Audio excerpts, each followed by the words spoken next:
Պատկերացրեք մի տեսարան,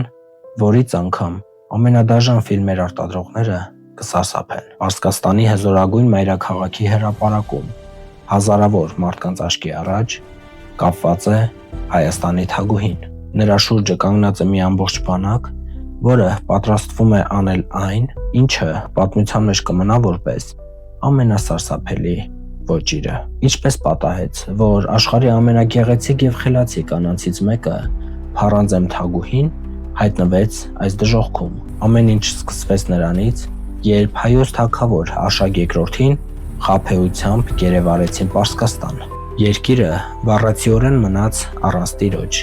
բայց ոչ առանց առաջնորդի։ Փարանձեմը չփախավ, չհանձնվեց։ Նա 11,000 զինվորների եւ 6,000 քաջարի կանանց հետ փակվեց Արտագերս ամրոցում։ Շուրջ 14 ամիս այս կինը դիմադրում էր 50,000-անոց պարսկական բանակին։ Նա անձամբ էր շրջում պարիսպների վրա, բուժում վիրավորներին եւ ոգեշնչում հուսահատվածներին։ Պարսիկները չկարողացան զենքով գրավել ամրոցը։ Նրանց օգնության հասավ սարսափելի ժանտախտը, որը ներսից սպանեց գրեթե բոլոր պաշտպաններին։ Երբ ամրոցում այլևս ոչ ոք չէր մնացել,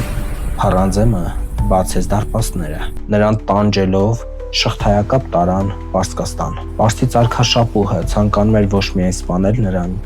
այլև նվաստացնել Հայաստանի պատիվը։ Հրապարակում կառուցված հատուկ սարքի վրա նրան ենթարկեցին զարհուրելի անարգանքի։ Ամբողջ զորքը հերթով բռնաբարեց թագուհուն, մինչև նա շնչասպառ եղավ եւ մահացավ։ Սա պատմության ամենադաժան վրեժն է մի կնոջից, ով համարձակվել էր դեմ գնալ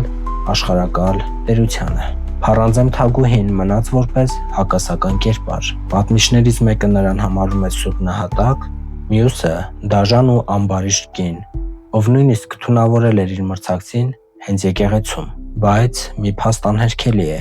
Նա վերջինն էր, ով չլքեց իր դիրքը, երբ բոլորը փախել էին։ Ինչ եք կարծում, Փարանձեմի սարսափելի մահը նրա գործած մեղքերի պատիժն էր, թե նրա հավերժական փառքի եւ անձնազոհության գինը։ Գրեք ձեր կարծիքը մեկնաբանություններում։ Ինչպես նաև լայքեք տեսանյութը եւ միացեք Արգամ բլոգի էջերին ավելին իմանալու համար։ Ձեզ հետ Արգամ Ռոբերտին էր։ Կհանդիպենք։